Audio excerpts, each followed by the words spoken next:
Olá pessoal, tudo bem com vocês? Aqui é a professora Lisley Alves, a sua professora de anatomia. Vamos a mais um vídeo aí da série sobre o sistema nervoso? Nesse vídeo de hoje a gente vai estudar sobre um sistema chamado sistema límbico.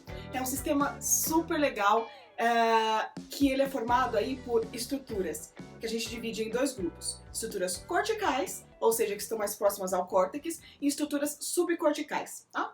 Essas estruturas, elas não trabalham isoladamente, elas trabalham em conjunto, porque elas são interligadas, tanto morfologicamente quanto fisiologicamente. Legal, né?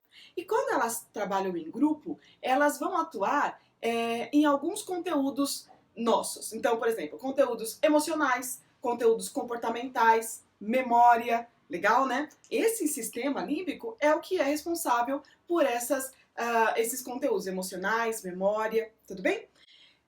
É até meio difícil a gente chamar de sistema límbico, porque não é um sistema fechado, sabe? Tem alguns autores que nem gostam de chamar de sistema límbico, mas é muito comum a gente usar esse termo de sistema límbico, tá?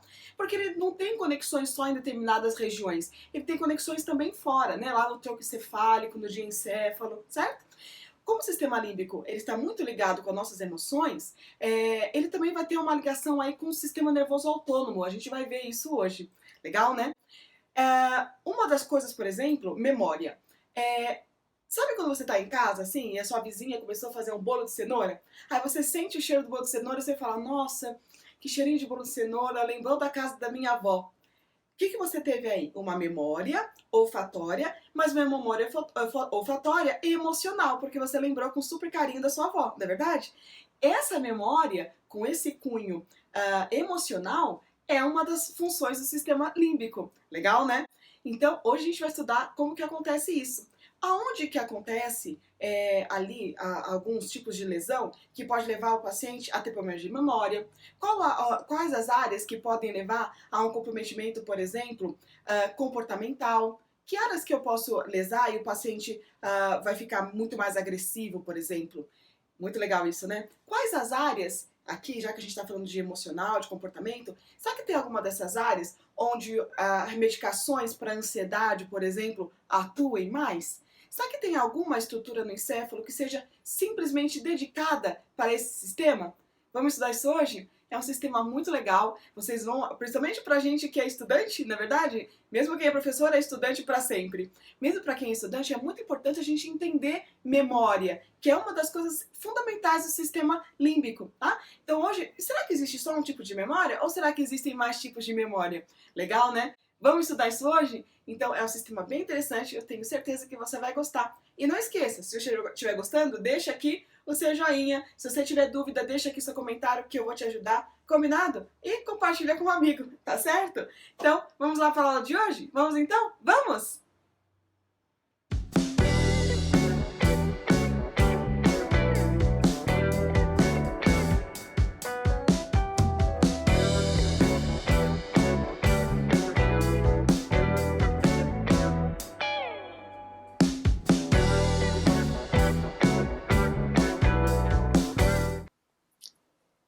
Então, vamos lá, galera, falar aí um pouquinho sobre o sistema límbico.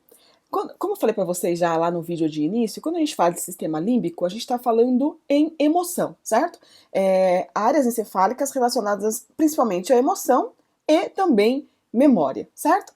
Mas vamos dar uma olhadinha nisso aqui, ó, nesse slide aqui. Então, quando a gente está falando de sistema límbico, a gente está falando basicamente de estruturas corticais, e estruturas subcorticais, tá? Então, corticais estão lá próximas aos córtex e subcorticais que estão lá, né, mais relacionadas à substância branca, né, mais internas. E essas estruturas são, como eu falei para vocês lá, elas são interligadas, tanto morfologicamente quanto fisiologicamente, e elas, em conjunto, vão atuar sobre conteúdos emocionais, comportamentais e de memória, tá certo? É até complicado a gente chamar de sistema límbico, porque ele não é um sistema fechado, tá? A gente vai ter aqui estruturas de telencéfalo, diencéfalo, tronco encefálico, todas elas relacionando com determinadas emoções, tá? Então a gente chama de sistema, mas ele não é um sistema fechado, tá? Então aqui, olha, é um sistema que a gente vai ter aí interligação de várias áreas encefálicas, né, com várias direções de informação aí para a gente poder ter o resultado dessas interligações, tá certo? a gente fala aí de funções do sistema límbico, a gente fala de algumas coisas bastante específicas, tá? Então, por exemplo, aqui, ó, processos emocionais e motivacionais. Então, o processo de recompensa, de diferenças de humor, tá certo? São aí que a gente está estudando nessa parte. Por exemplo, alegria e tristeza, né? Dois sentimentos antagônicos. Prazer, raiva, euforia e medo, tá? São todos exemplos de emoção, tá? Ou sentimentos que vão desencadear manifestações fisiológicas, né? Então, por exemplo, quando você está muito alegre, né? Você dá risada, você sente aquela sensação de bem-estar, não é verdade? Da mesma forma quando você está triste. Então, são sentimentos, ou seja, são emoções que elas não ficam restritas ao nosso sistema nervoso central, tá? Então, a gente está falando de emoções onde a gente vai ter a ação do sistema nervoso autônomo, certo? Com o sistema motor somático, certo? Que vão desencadear para a gente alguns tipos de respostas, certo? Então, com isso a gente tem aqui, olha, dois componentes um pouco distintos, né? Então a gente tem um componente mais central, né, que é subjetivo, então alegria, tal, tristeza, e a gente tem um comportamento periférico, que é onde a gente expressa essa emoção, certo? Deu para entender? Então, por exemplo, quando você olha para um amigo que você super conhece, você olha para ele e fala: nossa, você tá bem? Você tá com uma aparência tão triste, né? Por quê? A gente tem na face a expressão de um sentimento subjetivo que é de tristeza, certo? Mas a gente tem lá o sistema nervoso autônomo e sistema nervoso muscular somático, ou seja, que a gente tem controle sobre ele, certo? Refletindo aquilo que a gente está sentindo, certo? Então, quando você olha para o seu amigo e está muito triste, você sabe. Quando ele está muito alegre, você também sabe, certo? Só que são dois componentes distintos. A gente consegue imitar isso, né? Por exemplo, atores. Um ator consegue controlar as suas expressões faciais e corporais para expressar tristeza, para expressar alegria, para expressar raiva, não é verdade? Então a gente tem esses dois componentes, um central, subjetivo, onde a gente realmente está sentindo na tristeza, mas a gente também tem esse componente periférico, onde a gente expressa essa emoção. No caso do autor, ele expressa sem mesmo sentir essa emoção de raiva. Dá para entender? Tá? Fora esses processos emocionais, que a gente já percebeu que eles também têm esse componente expressivo, né? A gente também tem os componentes motivacionais, né? Principalmente os componentes, os processos motivacionais que a gente chama de primários, tá? Que são aqueles que são essenciais à sobrevivência. Então, por exemplo, fome, tá? Sede, tá? Até mesmo sexo, tá? Eles são essenciais à sobrevivência da espécie, certo? Por exemplo, conteúdo sexual é necessário para a sobrevivência da espécie, fome, sede para a sobrevivência do indivíduo, tá? Então, esses processos motivacionais são principalmente esses primários, tá? Que são essenciais aí à sobrevivência da espécie ou do indivíduo, tá? Fora isso, uma outra função do sistema límbico é a memória, que a gente vai ver daqui a pouquinho um slide só sobre a memória, e também controle visceral e neuroendócrino, tá? Então, por exemplo, quando tem indivíduos que ficam muito nervosos, perde a fome, ou muito pelo contrário, né, ficar com muita fome, come demais, ou quem nunca passou nervoso e deu dor de barriga, né, diarreia, né?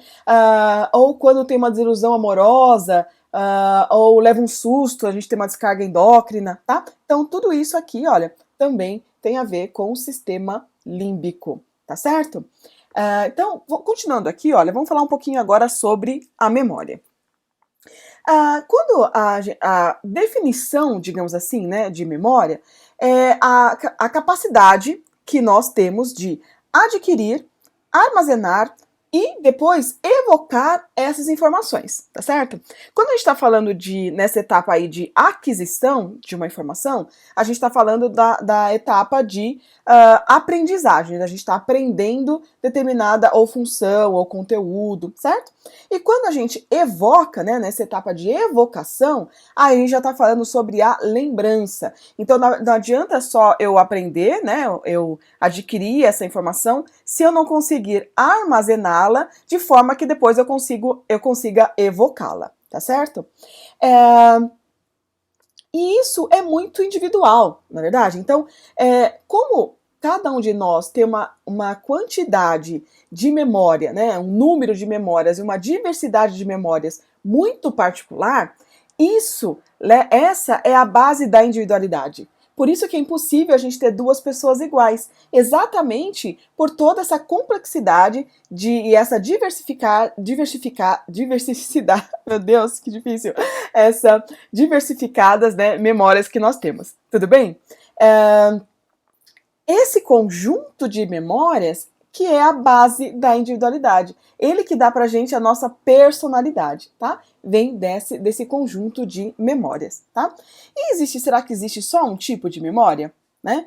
Vamos ver então aqui, olha. Nós temos aí vários tipos e subtipos de memória, tá? Mas a gente vai destacar aqui hoje dois dos mais importantes tipos, tá? Que é o tipo natureza da memória, tá? Então a gente tem aí nesses dois subtipos, que é a memória declarativa, ou seja, é aquela memória onde o que a gente memorizou, né, os conhecimentos memorizados, eles são explícitos, ou seja, a gente pode descrever por meio de palavras, tá? Então a gente pode descrever de maneira bastante consciente. Então, por exemplo, o nome de um amigo, o ano do seu nascimento, o ano do nascimento da sua mãe, estruturas anatômicas, tá certo? Então essa é a memória declarativa. Então é aquela memória onde eu posso descrever por meio de palavras ou até de símbolos determinadas informações, determinados conhecimentos, tá? E ainda dentro de natureza de memória, a gente tem as memórias não declarativas, ou também denominadas de memórias de procedimento, tá? Aí a gente está falando de uma memória que ela não pode ser descrita de maneira consciente, tá? Eles são conhecimentos implícitos, tá? Por exemplo, a gente está falando de memória aí, de procedimento ou memória motora, tá? Então, por exemplo, são memórias automáticas. A sequência de eventos para você executar determinada tarefa, tá? Então, por exemplo, para você dirigir o carro, né?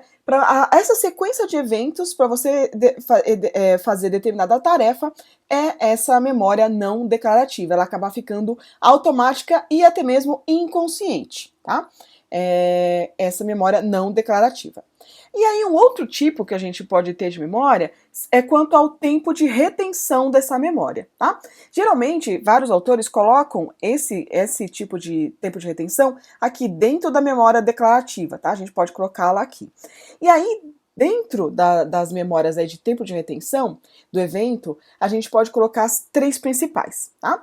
A memória operacional ou memória de trabalho, tá? É aquela memória onde a gente retém a informação o tempo suficiente para executar algo, tá? Pode ser alguns segundos ou alguns minutos. Quer ver um exemplo? Por exemplo, quando você está lendo um livro e você está lendo uma frase no livro, e aí você tem que continuar sabendo essa frase para você poder entender a próxima frase do conteúdo, tá certo? Ou quando alguém te dita um telefone para você discar, então você grava aquele telefone até você discar. Quem nunca fez isso, né? Gravou um telefone até discar. Acabou de discar o telefone, você já não lembra mais, né? Por quê? É uma memória operacional de trabalho, é uma memória bastante rápida, né? A gente não tem que ficar com isso durante muito tempo, né? Ou, por exemplo, onde você acabou de colocar algum objeto, chegou em casa, colocou a chave do carro no mural, né? De chaves lá da sua casa. Então, isso é a memória operacional ou de trabalho, tá? Essa memória, ela vai ser organizada pelo córtex pré-frontal, tá? E isso é uma coisa bastante importante porque o córtex pré-frontal é o local onde gerencia a nossa memória, tá? Ele que vai definir o que é importante, que vai permanecer, e o que tem que ser esquecido, tá? Então, por exemplo, se aonde eu deixei a chave do carro é uma informação importante, porque depois eu vou precisar da chave do carro para poder sair, tá? Mas, por exemplo, o rosto de uma pessoa que eu acabei de ver na rua pode não ser importante, né? Então ele vai fazer com que a gente esqueça essa informação, tá certo? Então, essa área, esse córtex pré-frontal, é quem vai gerenciar e vai selecionar para ser armazenado conforme a relevância, né? A gente não precisa armazenar tudo, né? O que a gente tem contato durante o dia, tá?